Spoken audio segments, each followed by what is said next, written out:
Good day, everyone. Welcome back to another edition of Tourism Overhaul.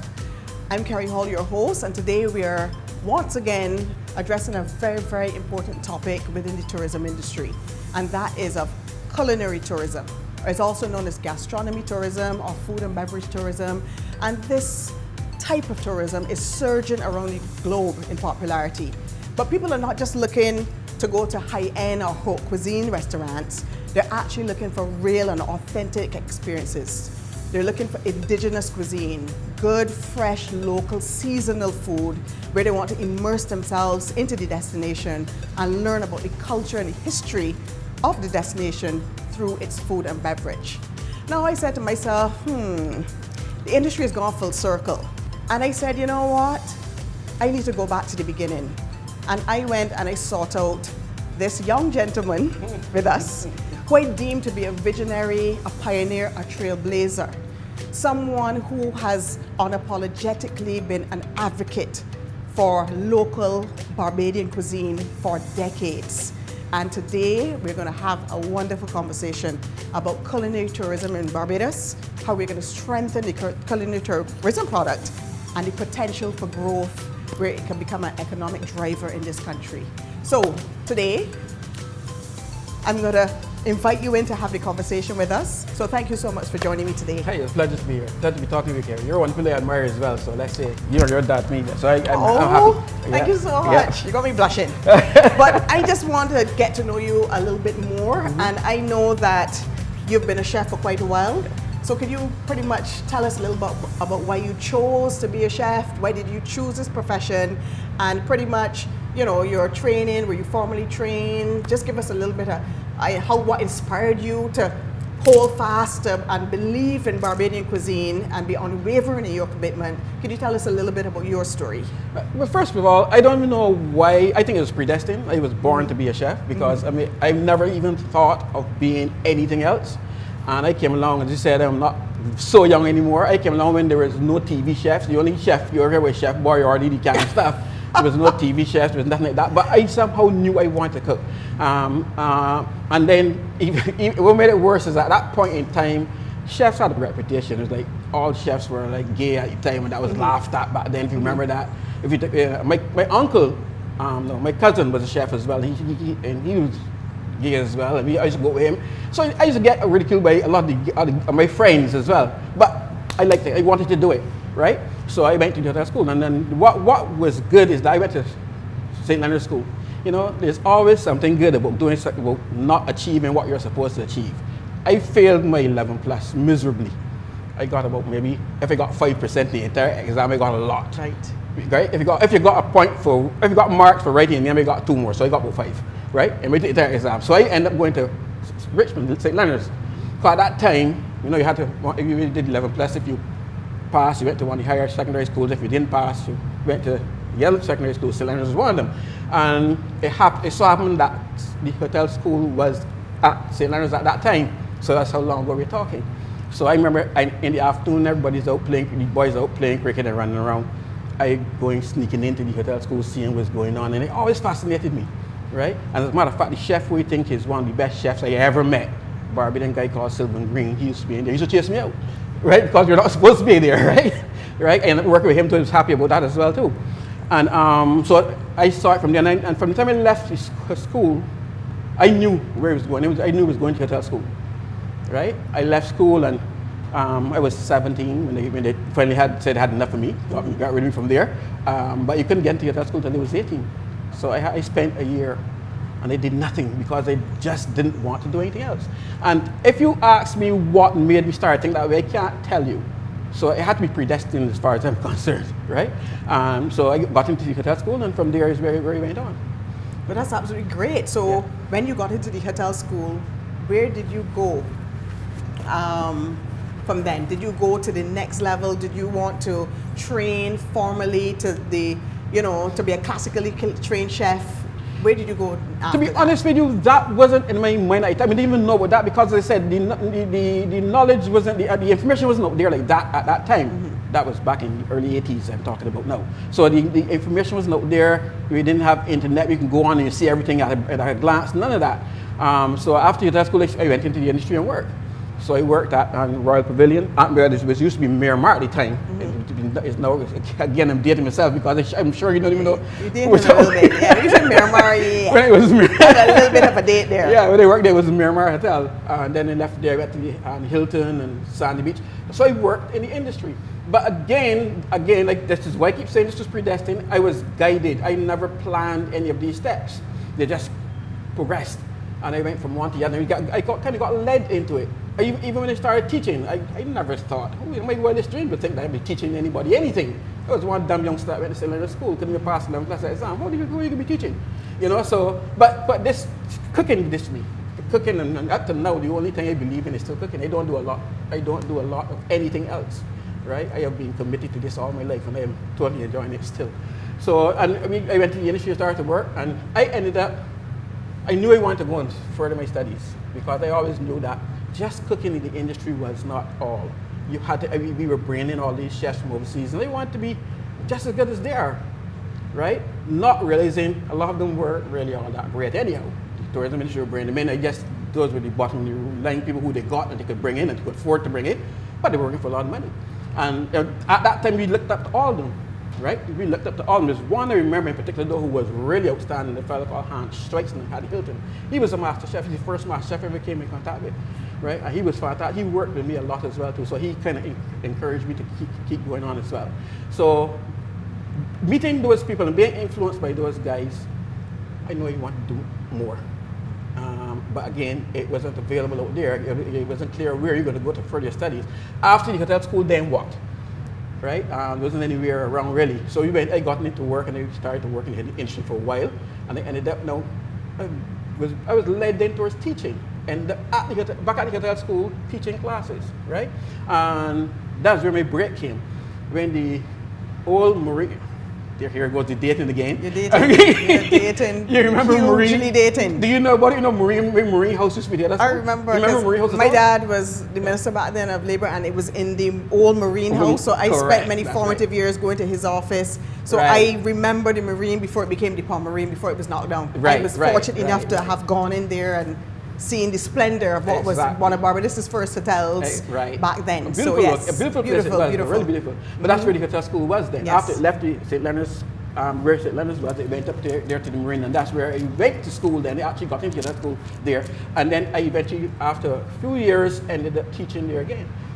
So I got to the point, like this was, again, fortunate for me, where the European Union decided to build a new hotel, Palm Marine. And they knocked down that old hotel and built a new hotel. But then the European Union decided that everybody who was working there had to be retrained to their standard because they put money in for building the hotel. So I ended up getting the opportunity to go to France. Wow. That was like heaven for me, right? So we got through that I got to go to France to study. I went to the Ritz Escoffier Hotel. I was going to ask you, we did Escoffier, the father of all that's it. cuisine. That's the guy who made cooking what it is. Correct. Right? And I was happy to know that I went to school at his school in France. They worked at the hotel that came after that, the Ritz Escoffier. Caesar Ritz, of course, was a food and beverage manager, Caesar Ritz, and Augustin Escoffier was one of the top chefs. Yes. So they got together and they did this whole hotel thing, and that's where the Ritz Hotel came out of. Yes. So you actually got a chance to work in the Ritz Hotel in France as well too. So a lot of good things happen. Wow. And like I said, you just have to listen to your dream and follow it, and it will lead you these places. So yeah, I spent a little bit in France. After studying there, I worked there a little bit as well, just for the experience in the Ritz Hotel. So I worked with some of the top French chefs down there. Right, and the Omni there, I did some work there as well. So I spent a bit of time down there working, and that was. So you are like a classically trained chef? Actually, yes. I know Escoffier because I did a little bit of, in my master's, I had to do a little cooking part of it as well. So we had to study all of that, Escoffier, etc. So I'm just kind of saying it to kind of show off a little bit in case you didn't pick it up. That's good. But I think that's fantastic. And you're classically trained, and I understand you're one of the few certified chefs on the island? Yeah, well, you see that, that is always a ticklish point here as well, because it makes me feel kind of, I don't know why, but uncomfortable sometimes. I'm always encouraging people to go get certified. My first certification then came in Europe, so I'm a European certified chef. So I was just European certified chef through the Ritz Escoffier. So you see, I went there for 2 years, and I studied there for 2 years, and I got my first real certification qualification there in France, right? So came back to Barbados, and I continued working in the school and continued doing my own thing as well, working. And then I realized that what was happening in Europe, the Americans, of course, now, who we still, although we were closer to them, although, you know, Europe and France and things seen as the real home of cooking, but you know how the US are, they want to do their thing and they want to have their own. So I started needing to go and get certified there as well. So I eventually went there and I did I'm now a certified executive chef. So I'm an American certified executive chef. And since then, I continued to, I never stopped studying. So I was an executive chef in Europe. I was an executive chef now in the US as well. But now they came the WACS, World Association of Chefs and Cooks, right? And this is the grand body of all cooks in the world, right? Yes. So I just saw the need and said, you know what, that's the next step. Yeah. So I went then, I did that program, did that course, did the test, and now I'm a world certified executive chef. So I am an executive chef wherever you go. So Mr. Peter Edey, what you're actually telling me here today is that you are potentially the highest qualified chef in this country. I said it, you didn't say it. Well, I'm asking you based on your qualifications. Can we safely say that? Yes, because there is no one else now that is certified to that level anywhere. Right, so you can see it right here. You have the CEC certified, the WCC. I see your credentials there on your chest. Right, so I'm proud of it, to be honest with you. Respect, ultimate respect for you. And you know what I love most about you is your commitment to the development of the present and future generations of chefs. Your life has been a life of service. And I think that is so highly commendable. Everybody I've spoken to who went through BCC or whatever, you know, Chef Edey trained me, like everybody. That layer of chefs in Barbados now who are maybe the hottest, you know, shot chefs right now on the island, all of them were mentored by you. You've made such a phenomenal contribution to the culinary art in Barbados. It should be highly commended. It was, thanks again, but it was necessary because what I saw, when I travel a lot. That's the one thing I did, and I travel a lot all over the world. I travel just through food. I consider myself one of the true foodies. I've met a lot of people. I met true foodies, real people who just travel just for the food experience. Yes. Okay? That's why we can get on that later. I'm sure you're going to get on that later. I can't wait to get to that. That's the crux of the matter here that we're talking about. But yes. So you meet them, and you know, I saw the need then for us to have our cuisine. We have, look, first beginning, that travel made me realize that we have fantastic food here. And we have different food. Our food is unique. Now, you may ask, how? You would say, well, okay, a carrot is carrot anywhere in the world. Rice is rice anywhere in the world, right? Chicken is chicken anywhere in the world. So true. But how you cook this thing is what makes it yours. And that came from our grandparents and our foreparents. That came from that. How story. We cook. Yeah, got story behind it. Yeah, and how they put it together. Yes. Right? Because you would go to the US or the Europe, and I was in, as I said, I spent a lot of time through Europe as well. And these people cook carrots every day as well too. But they're never cooked the same way that we cook them here in Barbados. They cook rice. They never cook the same way. Peas and rice. I am still fascinated by peas and rice, believe it or not. Because I'm still to find somebody that cook peas and rice the way Barbadians cook peas and rice. You'll find a lot of people, if they're cooking peas and rice, they cook the peas, and they cook the rice, and then they join them together in the end. I remember we went to they don't have the technique yet of cooking the peas, and then cooking the rice and having them come to the climax at the same time. Yes. Because that's what it really is. You're right. I mean, you look at it as a technical thing because you start to look at the peas. You have so many different types of peas. They all take different times to cook. Correct. You're absolutely correct. You have to know that to start. Yes. Okay, so you have to know when are we going to put this rice in this pot. Or now you're going to end up with some rice that cooked and some peas that are hard like rockstone, right? So they always find that challenging. I remember we went to a festival in South Beach. I did some work. I was doing some work for the BT area, as a matter of fact. And the chefs in the hotel where I was doing the work stood up and looked at me. I was there with my chef Andy Ford, another great Barbadian cook, right? And they looked at me like in amazement. How the hell did you do that? And when they tasted it, you couldn't believe, because now you just give rice a totally different flavor. These guys are accustomed to white rice, or yes. all the hotels you see, and if you look in the hotels in Barbados, even everybody used to serve some form of white rice in the plate. What the hell, white rice? I never had white rice at my house yet. That's true. Right? I never had that. I had rice and corned beef, but I ain't white rice though. That's rice and corned beef, right? You know. So I mean, and the first day we did it, and they ate it, and they were all fascinated by it. Then, but the second day we were doing it, they all flocked around to watch us cook peas and rice. You know, because we're so fascinated by it. And that made me realize, but yes, the way we cook rice. Be onto something here. Yeah, of course. But I think what you're saying is absolutely correct, and we all do it, and we take it for granted. Yeah, we do. But we don't realize what we do is of extreme value. We just grab every Sunday or whatever and cook a recipe, that's normal. And we don't realize this is something special. It is. Different, unique. Nobody else on earth cooks a recipe like a Bajan. Nobody else. You understand? The only body we saw came kind of do it close. It was Haiti. They did it when they were doing the pilau. They cooked the rice and the peas as well, like that. But they cooked the hell out of it, because the pilau, by the time it's done, it's all mushed. Yes. It tastes great though. I also hate it, but I had that there. It tastes really good. So the meat and the rice and the peas and everything go in there, and it's black, you know. But it tastes really good, full of flavor, lots of flavor. So that's the only people see who tried to cook peas and rice together like that, right? I had people coming from overseas, and I fed them a dish of rice and peas, and they, this is the best rice and beans I've ever had. I've never had rice and beans like this. Because don't forget, you know, another thing that goes into that, as simple as it looks, you cook the peas and you cook the rice, you want to get them come together. Yes. But then you also go further. We always add herbs and spices in there as well. So you have the flavor of the herbs, the spices, they infuse them with the rice and the peas. And you know, we The train in flavor everything. is We train different. in an onion, we train in some garlic, some thyme. We do flavor our rice. Exactly. And that's what make what we do so different. And then that's what make it ours as well. But I was in the hotel all over Barbados. I could never see rice and peas on any menu. I see all sorts of white rice. But let's get to that very important point. And that's not the really reason why I'm here. I'm here because I wanted to just talk to you, because I think you are such a wealth of knowledge that right now the industry could do with as we move to this next level. And we know that what I admired about you is that you are classically trained. And we have brought in executive chefs from all around the world, and hotels, particularly the hotel in the tourism industry, we tend to sideline or marginalize local fare for American and European food.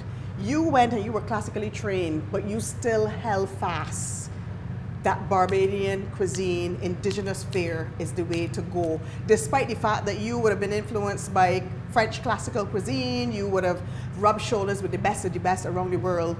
You were not, and a lot of, I think of our chefs probably get caught up, if there's an executive chef who's from America, you get caught up in his way of cooking, and that has been the way we've been indoctrinated. Now, when you look at what's happening in the industry, where it is now consumer driven, it's like, what are we going to do, Barbados? Right.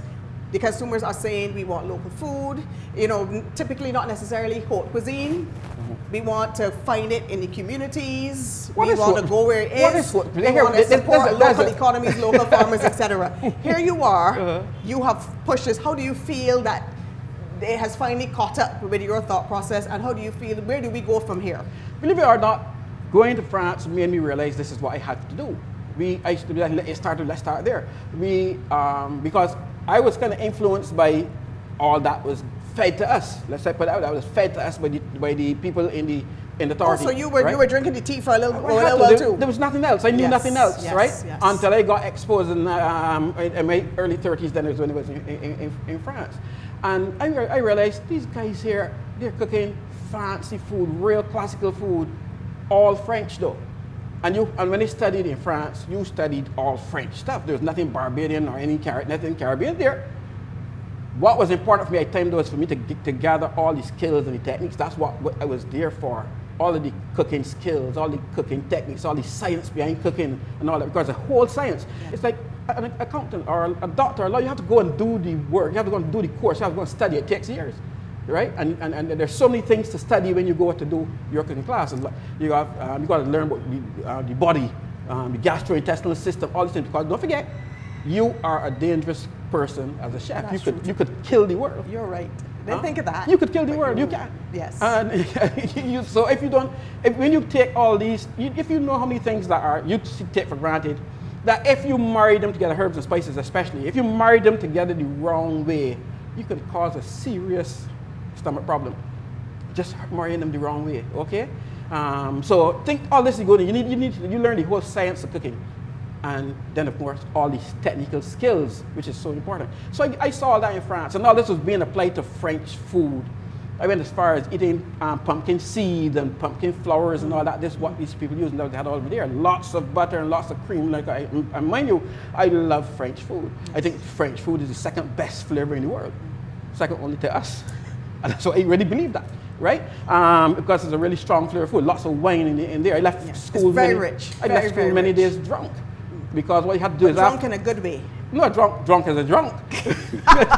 Because what happened is when you every day, it was France. You were France. Every day when you did your class, at the end of the class, all of the things you prepared are put on the chef's table. The chef's table is brought in at that time, and it's in the middle of the room. And all of the students, no more than 10 in class at any time, but all of us have to sit down around the table, and then 8, 10 bottles of wine come in. It was all part of the class, by the way. So then you had to take what you cooked today, taste it, and then you have to taste all these wines here and marry what you just prepared with the correct wine that is on that table. Right. So it made you went through liters of wine. I mean, it was fun. I mean, every day you go home and how you slept and get back to work. Can't wait to get back to school. Next day do the same thing all over again. But so that is where I realized that, you know what? We have such good flavors in Barbados. So what I can do now is take all these skills and technical things that I learned in the culinary school and apply them to our local cuisine. So why can't our local cuisine go to 5-star fine dining white tablecloth, right? Why can't it? You know what? We are doing all these skills. I'm going to show you that here today. We are doing all the technical skills, all the techniques in cooking. I learned them. We come back now, we just apply them to what we do here. And that's what I did. So when I came back from studying to become a chef in France, my whole style of cooking changed, right? How we apply my things and how the flavors, my whole flavor profile changed right there. Because now I could, things like, for instance, how you cut the vegetables. You cut the vegetables one way, and you come and cut them another way, cook them. They taste totally different. Really? Yeah, the base flavor is the same, but the final flavor is going to be different. I never realized that. Oh, there, you're not a chef, right? I tried a little thing. I told you when I did my master's, there was a portion where I had to go and train to be a chef, and I donned the chef's thing and the hat and the checkered pants, and I faked it for about a year. And you know, I got through it, but no, I'm not a chef. But no, that's it. That therein lie the reason why you need to go to school if you really want to call yourself a chef. Because those are the things you need to go to learn, right? And not, I mean, or other than that, I can call my mother or my grandmother chefs. I think they were some of the best, those were two of the best cooks ever lived. So you find that people tend to go in probably at the lower levels and then work their way up to a chef, as opposed to going the academic route to really learn the finer points of culinary, you know, acumen or culinary Nothing skills. wrong with going in as this is a pot washer and working your way up. But understand that as you work your way up, go and learn about what you're doing as well. There's nothing wrong with that at all. And that goes for any profession, really. Yeah, of course. Yes. Go and learn. Go and understand that this is a science. Cooking is a serious science. It is. So how are you going to treat it like just anybody can come and just do this? It is a serious science. Okay? It is all about science when you get in the kitchen. That's why the area we're in is called the lab. The area you go to do all your testing of products is called the lab. It is a science. How you marry these flavors, how you marry these textures, how you marry these colors, all these things have to come into play. And you are taught when you go to culinary school how to deal with these things. So with respect to Barbadian cuisine, and I think one of the major, I would call it excuse, what I've heard over the years with respect to why not Barbadian cuisine, why we're still dealing with Angus beef and smoked salmon and asparagus tips as opposed to Barbadian cuisine, is because the visitor won't want it. They want what wherever they come from, they want the same type of food. But you don't go to Carrie, sure Thailand or Japan or you want to touch that? Are you sure? Or anywhere else and not eat Thai food or Japanese food or whatever. And we have to keep on trend to realize now with the advent of migration across borders, these cooking shows like Anthony Bourdain, like Parts Unknown, people are prepared now. People are more prolific travelers to open their mind. They say 53% of travelers are culinary tourists. And 80% want to learn about the culture and the history through their food. So what I'm saying is, with all of that, why is it that we have made excuses in terms of Barbadian food is not refined enough? I mean, more tourists want to go and eat a pie, macaroni pie and a stew out of the back of a Suzuki van down on the beach, or go down to Lemon Arbor or Martins Bay or Moontongue or Oystins. I mean, when oysters took off, I thought we got the message that there has been a shift in terms of people see local food and culinary activities or community activities. No, we didn't. Why have we been so slow off the mark with respecting and valuing Barbadian food and realizing there's such a thing called refined Bajan cuisine, that we can have a pie that is a macaroni pie, but we can have a refined pie if they want to take it to the next level? Why have we not done that? Are you sure you want to talk about that? I am positive. Okay.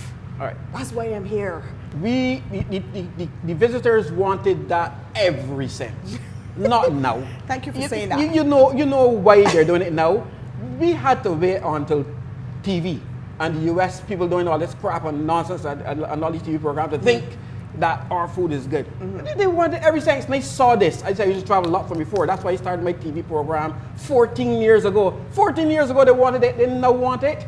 The cooks didn't even think it was good enough. Right. Because you couldn't go into any restaurant and see Bajan food. Look, I worked at the Hilton back then. This is not this Hilton. This is the Hilton before the dating thing going on. This is the old Hilton before, you know, but I think before the knockdown, yes, that right? beautiful structure. Yeah, I used to work there, right? And so that's how long ago we're talking about. And you had 7 nights a week. You had one Bajan night. And you had a Bajan night was Friday night. A theme. Bajan night. Tonight not just it's Bajan the way night. things were Really? on night. Because you in any of the restaurants, about 4 of them. I think most hotels probably did a Bajan all of them night. did the same thing. All of them did the same thing at that time. That's what nobody respected Barbadian food. So any night you could find Italian, you could find American steaks, you could find European food all over the place. Anywhere, the sale bland, in abundance. Stuff, anywhere, any of the restaurants. But one night you get Bajan night. And then we were told, I remember one night the chef balled me. This was a local, this was a Bajan sous chef. I don't tell who he is, but this was a Bajan sous chef time. And I made some Bajan chicken there. Man, the guy ripped the pants off me for chicken he did. You can't do that. You have to water it down so the customers can tolerate it. Not dumb down the food for the tourists. I've heard that so many times. I was told that by my industry. chef, right? So you could not even do a proper Bajan. When we did the steamed fish, like flying fish, well, of course you had to get all the bones out. You have to make sure every single bone out. And then you also had to make sure your sauce is not very flavorful. Man, that was the rule. Down the food. Yes.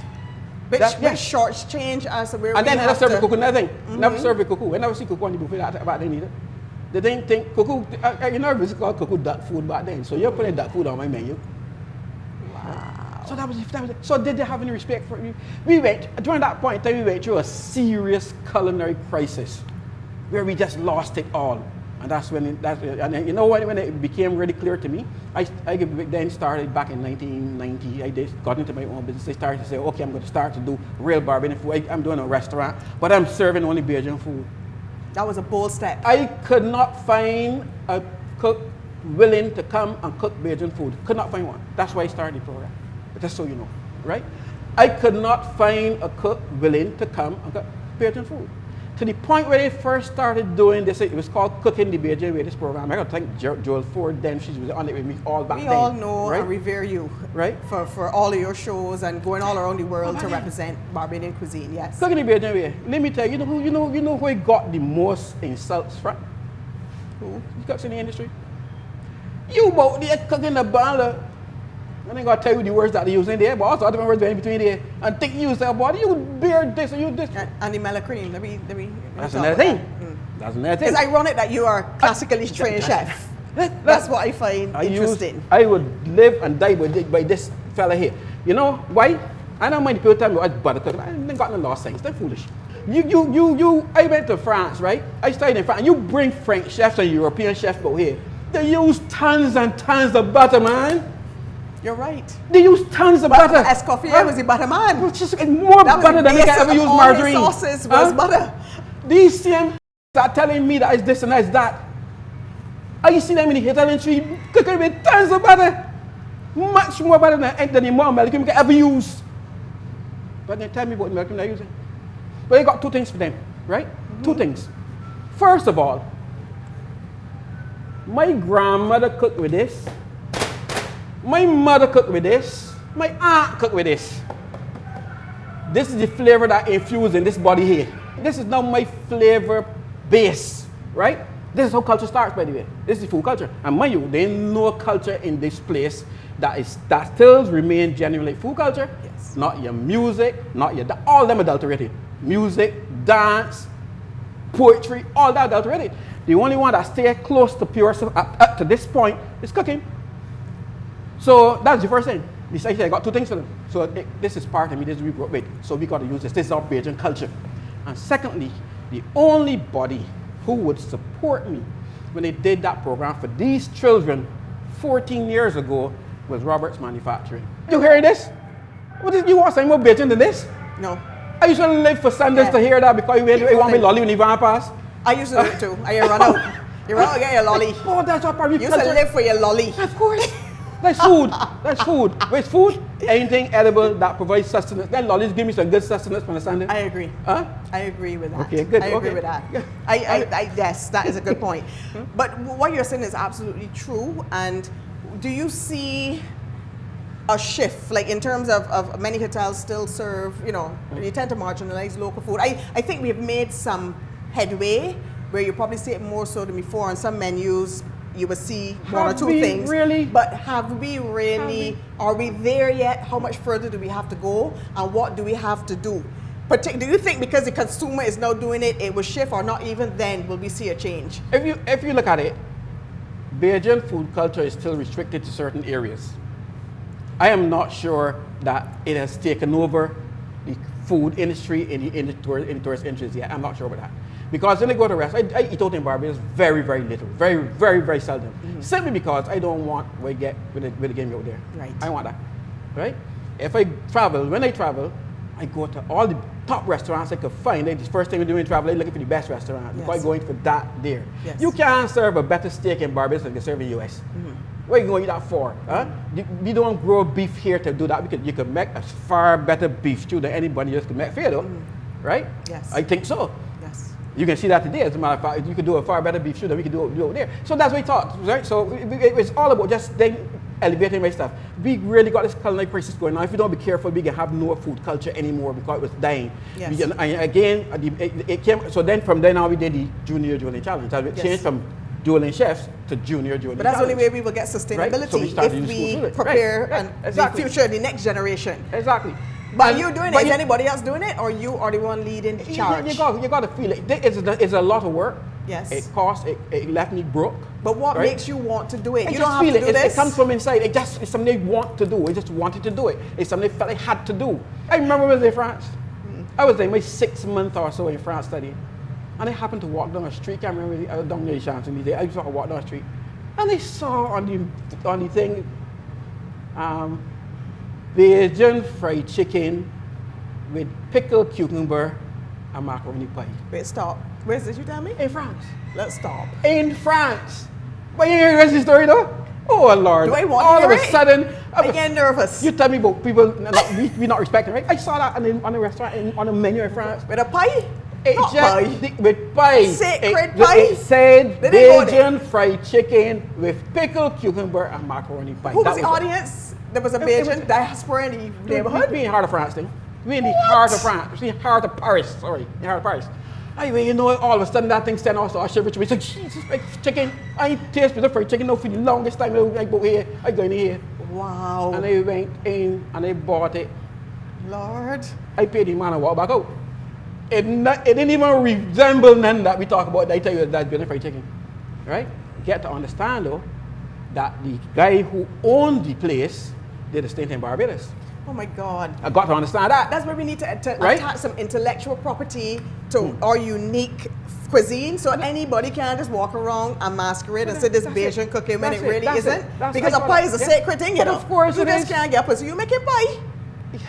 Pie is so sacred now that the younger people believe Sacred. that that's our national dish. It really isn't. No, that is the national dish. It really isn't. The tourist thing is a national dish. Nobody don't eat Locals more do. macaroni pie than visitors. But locals too, you can ask a local. I remember Freddie when he's telling me, he said, Joe said, one time she asked, said them young people what the national dish of Barbados, tell she fried chicken and macaroni pie. But that's not your national dish though. But let me talk about this pie. Yes. This pie, you got to say, you have to say that that pie is no Bajan. You know that pie come from, right? That pie originated from the British mac and cheese, right? You made a cheese sauce. I nearly said tasteless, but I can't say that because that's what they used to do, and that's their thing. That's the way they used to do it. To us, it was tasteless because we cooked lots of herbs and spices, so Yes. to us, it's not going to have the flavor that we are looking for. Remember, our palates were trained because of where we are. Think about it. We right on 166 square miles. Anywhere you go in this place, you can get flavor. If you go to Miller St. George or St. Thomas, you run on for a little bit and go on the tree to cool out. What's happened? And you saw, you tasting? Salt. Yes. You're the farthest part from the sea, but you can't escape it because it reaches small. The And so trade all of a sudden, right across the and country. then you think about when the crop on. You know what you just live for?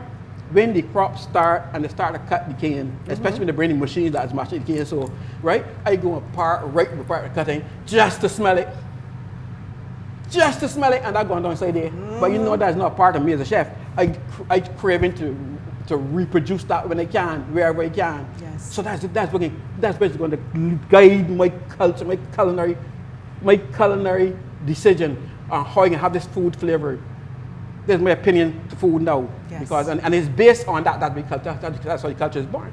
The culture is because you see somebody else doing it, and that's what we're doing for years though. You see somebody like else that. doing it, I so like you how do it. That's really culture. You savor That's the how you get true it. essence of Barbadiana, and then you reproduce it. Then exactly. when Then you think about it. do I'm your sure when you culinary were young, creations. if not your parents, your grandparents, everybody has some sort of herb or spice growing all about your place. Yes. Something growing in the garden about your place. If not them, the neighbor, and they can get it whenever they want. Yes. But that's how we develop the culture though. But we talk about macaroni pie. But macaroni pie start from this this is no one program thing, just trust me. This We'll be back. start from the macaroni and cheese thing. But you realize what Bajans do with it, right? Bajans take that macaroni and cheese, which you call tasteless, I would call right? it flavor. And now them got all of a sudden them got herbs in there. Them got instead of the mild cheese that just used back there, sharp cheese, we real bump it up. flavorful cheese. We got onions, we get that got knuckle peppers. punch. We got in everything, Yes. and it's a total. And not only that, we just cook it and put it on there with the sauce in there. We take it and mix it up, put the ketchup and everything in it, in the oven and bake it. Different dish altogether. Bold and aggressive approach. And the I mean, flavors now. dare to say we doing this in Bajan way. Stand the Nobody value. else does macaroni pie the way we do it. You best believe Nobody that. else. Okay? It's ours now. So Yes. if you talk about Bajan, macaroni pie, Bajan, Yes. we've made it Bajan. Yes, you're Right? right. We took We've the mac and evolutionized it, cheese man. and we Yeah. morphed it Yeah, into we did our all own that. Yeah. thing. The whole thing, and I just want to get to this point here with the taste of the Caribbean and how the Barbados team has won gold in the last couple of years, which makes us the best chefs in the Caribbean. Do you think that we have promoted, and I've heard through the grapevine that we started cooking culinary Barbadian food, and that is when things started to really get interesting. Do you think that we have taken complete advantage of the fact that we win gold and we need to elevate our local chefs, give them top billing, and to assist us in promoting Barbados as a culinary destination of note, because we tend to have one goal, and is goal not the fact that we have the best chefs in the region? Does that not say? I have a problem with that. Trust me. Okay. You went to that event and you went in there and you may win the gold, you may win whatever.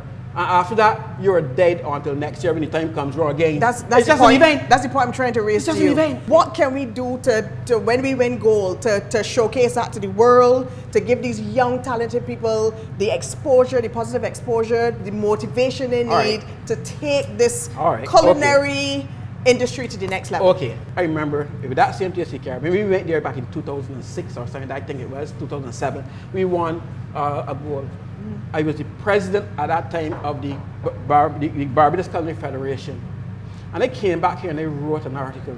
I said in the article, what you need to do is now take the guys with all this potential and send them overseas to study the art of cooking. Yes. So then they could come back here fully armed and understand exactly what they're doing. Right? So you thought about true development of the region? Yeah. Send them overseas. Of the culinary component of the region. Yeah. So this is a follow-on to you through the competitions you identify people who are very talented. So we can do this fellas here now, we can take them overseas, send them to them, we can build on that. We can get the theory part, which is very important. The whole theory of catering now got to come into play. Because of the practical part. And how they got there, they saw people doing things, chefs that come in to do this, and they're repeating it and mocking it and putting it on the plate. But tell them to take down that plate or give them 2 or 3 ingredients short from that plate and tell them to do it. You know, they can't do it because you know got to think what ingredient can replace the ones we just removed. What about the texture? How it's going to change the texture, of the whole final dish? And the thing is, they were shoved down our throat all those years. When it was all the time. That drove me out of the industry, by the way. Right? That made me leave the industry because you could not do any one of the last hotels I were working, right? I used to, there was an import chef down there as well. There was a sous chef. I couldn't get because in that hotel you could never become sous chef being one of me, right? And I was a sous chef. You could never become an executive chef, sorry. I was a sous chef. And I did all the work. The chef was never there. I ran the entire kitchen. I did everything. Come in every now and then, look around, get in the car and go on. I ran in the kitchen. I spent all the hours there. When he eventually left, I went to the manager. I said, I am applying for this job. And I sent my application, right? Yes. And you know, the guy called me back and told me, well, Peter, I know you can handle the job. And this is a very hands-on manager, I think. He used to be involved in everything, right? I know you can do it because I see you do it every day, but you don't have the qualifications. There's a man. Many qualifications you just told me about? I didn't have it then. Oh, you didn't have it then? Okay. Just before you told me. That's one. I'm sure that's what inspired you to say, really? Yeah. All right. Yeah. I'm going to make sure you don't have an excuse in the future. But when I did my check. But you were running the kitchen, though. Yeah. But when I did my check, neither was the chef that was there. You better cook some food because you remember opening mouth too big. All right. Okay. I have another question to ask you. In terms of Barbados has purported to be the culinary capital of the Caribbean for many years. It spoke more to haute cuisine and high-end cuisine and restaurants.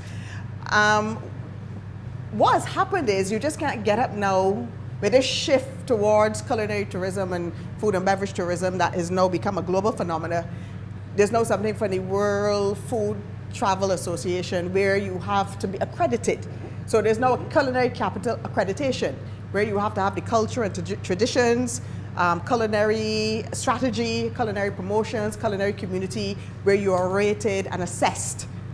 And then they will determine, you just can't get up and proclaim to be. And apparently Grenada is now set to be the first accredited culinary capital because they got a culinary framework. I can see why. They have taken this thing seriously. They've created the policy and everything. Yeah. So it's just not saying it. You now have to, there's a criteria to be able to qualify for it. So I'm asking you, I think Barbados could be. But what do you think? What do you think about that? How do we get from here to where we're supposed to be a culinary destination of note around the world? We got to believe in it. Let's talk positive stuff now and progressive stuff. We got to believe in it first thing. We got to believe in it and understand that it is a real thing and it's something that, and look at, when we talk about foodies and stuff like that, I might tell you I got a lot of foodie friends. I meet them whenever I travel. But I've never seen none of them come to Barbados. I've never seen, even to the festivals I had, I've never seen any of them. I travel, I used to go 4 or 5 times a year, leave Barbados to go to some food festival, some place, or some food workshop, or some food conference. I had a conference 3 times a year. I go to conference 2, sometimes 3 times a year, right? And so I go to conference because... what are we missing then? Why is it that your foodie friends won't come to Barbados? And what can we do? People are now importing food that we used to grow. So in terms of even going in this direction, there's so much that has to change to enhance the food production for the sector, to farmers and the hoteliers to work better together. It's not just about also enhancing the tourism product, it's also about bringing about food and nutrition security. It's also about Barbadians. If there's one thing that COVID taught us, was the non-communicable diseases, which is a lifestyle disease in terms of drinking liquor, not exercising, eating bad food. So it will benefit us first, because you know me and They also tourism got a is lot of about vegetables. Barbadians first, and then the tourists will Yeah. benefit. So how about getting it right for Barbadians, even if we do this, and then we can then create a food tourism sector where visitors could come in and also benefit. I'm going to say this. Back, I can't remember where it was, we had something that I thought was going right. The Barbados Tourism Authority back then, I can't remember where it was, but if you Google it, you'll see it, did this thing called The Taste of Barbados. Michelle Smith Muse Yes, did that. yes. Excellent. I was involved in that as well too. So I can tell you about that. Rave Excellent, reviews. And well structured, well put together. They had all the farmers involved. They had some at the Hilton, sampling at the Hilton, and the farmers paired up with the chefs, and they took things from the farm and prepared dishes and had them up there at the Hilton. Big, like real great work, right? I know because I had it on my program as well too. I did a recording down there. Good stuff at Hilton. And they also had, if you want to see, but this is when Barbados food started to go to that level you're talking about now. And they just jump off after, because that was one of the events. Another event was something called Dine by Design. It was at the Polo Club in, where the name, I can't remember the name of the place. That Polo place, the horse thing, the Polo thing, right? Yes. Right. That club there, Dine by Design. When they paired, what they did was paired the chefs with designers. And the design. Oh, that's creative. It was great, I tell you. But it's those sort of quality food experiences we need to develop. What they did, yes, high end, they the had, whole gamut. They were given a tent, and the designers did the tent and had to discuss with the chefs, because then the food that they prepared had to marry with the tent and the design and all that. Real good stuff. Nice. But it was an excellent program. 2 years to come on. And then by the next year, they kicked out with door and start Food and Wine Festival. Totally different direction. Down the road, wrong road, hard as hell. That's what they did. Huh? Because if that program, if that Taste of Barbados had continued and along the event was going on there. Because it was a more inclusive type of... Everybody. It was collaborative. It kind of it took in all of the cultures. The city designers, I remember the lady that won that, a really nice place. You remember the guy from Jamaica, as a matter of fact, who was the guy, a chef from Jamaica, is one way. Because we didn't exclude foreign chefs. They had the foreign chefs here as well, but they work under our parameters here. Okay? So they come in and they use the local things and they made different cooking, a lot of things they did. Okay? So that was two of the events. And they bring in other chefs that they did. I remember this fellow called Martin. Can't remember. He was another one, this high-end place and thing, but he had to do a presentation. But he was given all local stuff to do it with. All local stuff to do it with, you know what I mean? And you did a lunch that day. Fantastic stuff. So you could come and show me what you could do with Barbadian food. That's what you had to do. So that event, but then they stopped it. Taste of Barbados. You can Google it and you'll see it. It's still about there. I'm sure you still see it online. You know, you talk about the adversity. We talk about slavery. We talk now about COVID. We talk that, right? But I'm one of the people. I always look for the good that comes with slavery. You know, a good thing about slavery. You know, what comes with slavery? Our food. Yeah. So slavery isn't a good thing in that's actually present in my nation. Yes. But I ain't going when the year come for nothing worshiping this. I ain't doing that. I ain't about that. You know, we're going to embrace the good that comes with that slavery. What comes with slavery?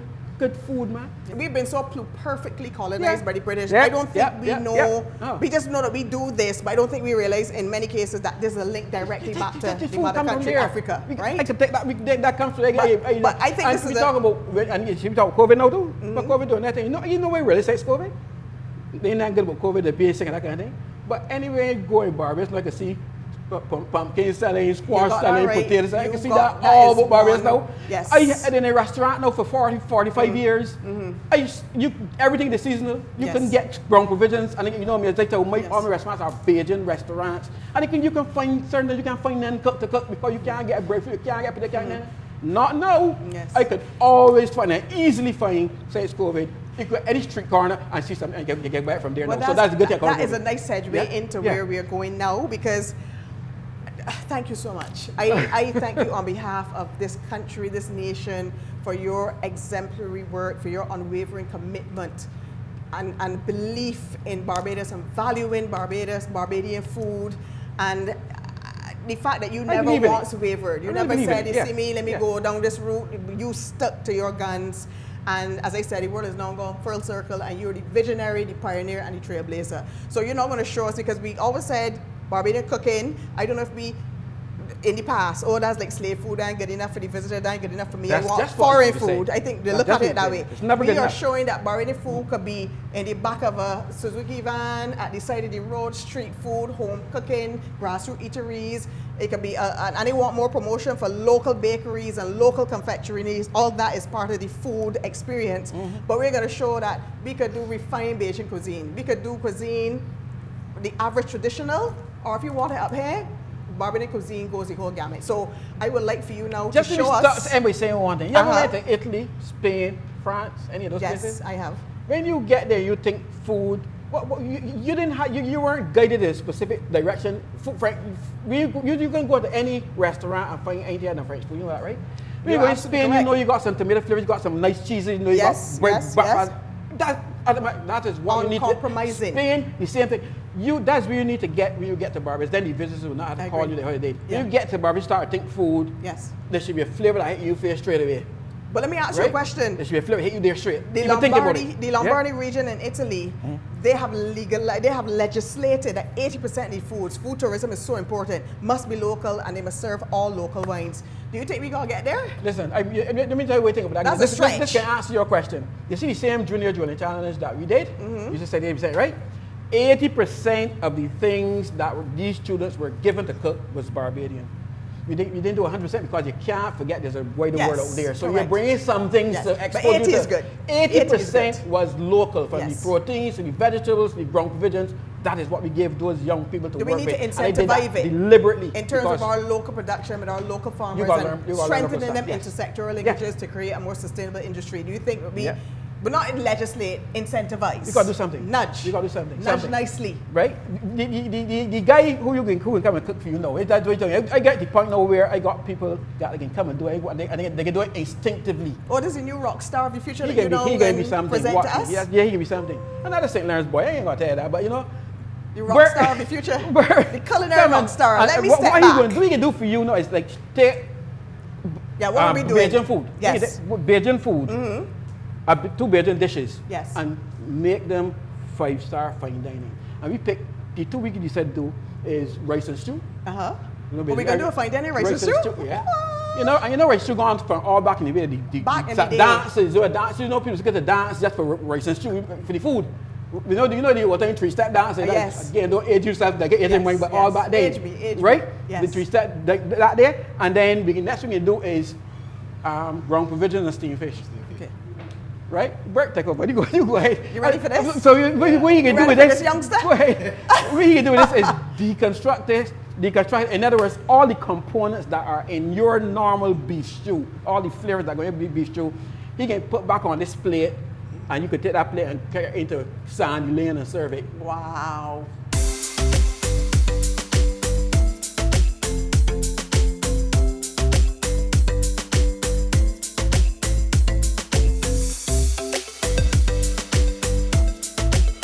So we made the gravy separate, and then we can just toss the meat here, and then he got all the vegetables here already cooked.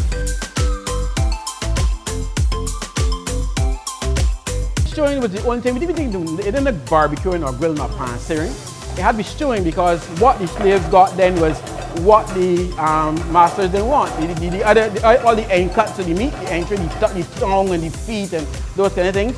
And all those are hard, tough cuts. If the horse died, they would get into the slave, eat that, right? A tough horse, right? So you got to cook that. So how you gonna cook it? The only way you can do it is by moist heat cooking, stewing, right? Or boiling, or anything like that, right? That's how our cooking method come up. So we made the gravy from bones. So we slow cook the bones and we will make the stew. We take the bones and the scraps and we do it like we would do a stew. We made a stew from that.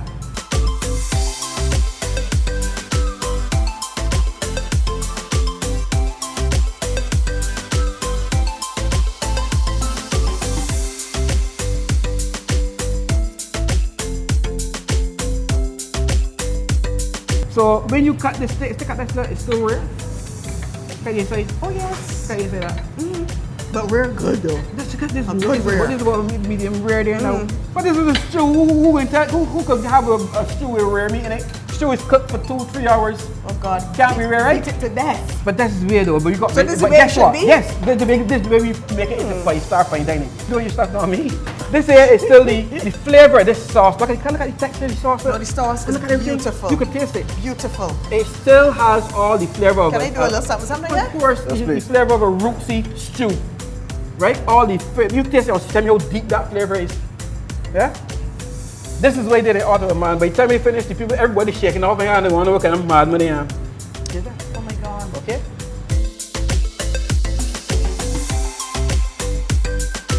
So you put this rice on your plate. You're trying to make it look like a 5-star fine dining. You can do anything. You not like molding rice in the industry. You can mold this if you wanted to, right?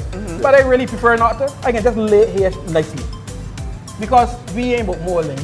We about rustic. I remember going to, when I was in Brussels. I went to Brussels doing something with the Brussels conference there, so I had to do a presentation in Brussels. And I told them back then, for the Caribbean, our food has to change. The way we present our food cannot be how the Americans. We don't grow heirloom tomatoes. We don't grow baby carrots. We don't grow baby beans that everyone look like the clone of one another. Our vegetables grow like our women. They're growing all sorts of shapes and sizes, but all of them sweet. I like it, but Chef. all sweet. Chef Huh? Edey. So we got to present it the same way. We got to present it the same way. I agree. Okay? So rustic got to be new, elegant first.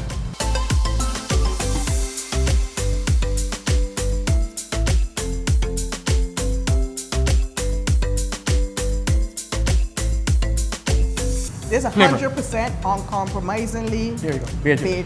Bajan. There's nothing not Bajan. Wouldn't have it any other way. Right? Of good Bajan rice is true. That your mother going to the kitchen at 9 o'clock on a Sunday morning and you get food at 2. At 3. We can do this. Well, how many minutes this was done? How long you talking? Yeah, about 3 5 minutes? 3 to 5 minutes. You can see the flavors now of that really juicy meat with the flavor, the really vibrant flavor of the sauce as well. This tastes like a real top of the line steak. Exactly. But it's a stew. But it's And terribly enhanced. the sauce is so flavorful. Right. Good. That I love it. This Bajan cooking. Okay?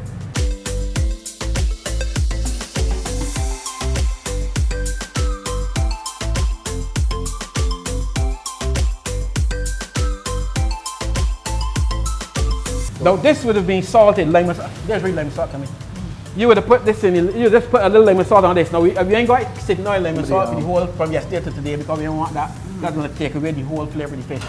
But we still want lemon salt though, right? So we put it on 5 minutes before or just before. Let's sit in it a couple minutes before. That's enough. That is enough to give you the flavor of the lemon salt I want from yesteryear. Right.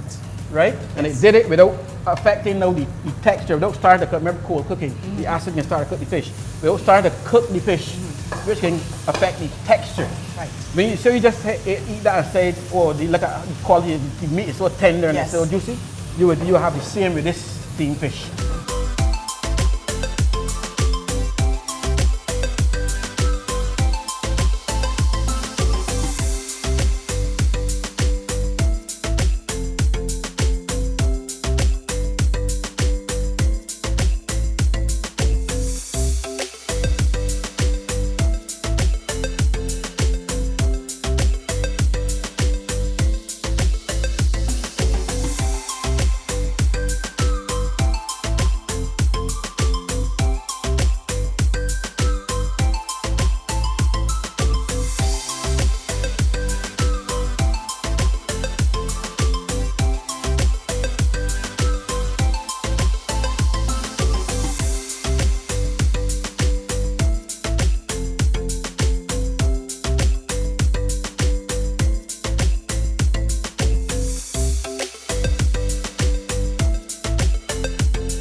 Very, very, very flavorful. A wonderful piece of fish. There's nothing greater than a well-cooked piece of fish, you know. So most of us beat it to death. Exactly. This is perfectly cooked where it is just right. Yeah. So gentlemen, Yeah. all good things must come to an end, Oh, and I'm yeah. very sorry that this conversation, I don't say I'm interviewing, I say I'm having a conversation with you.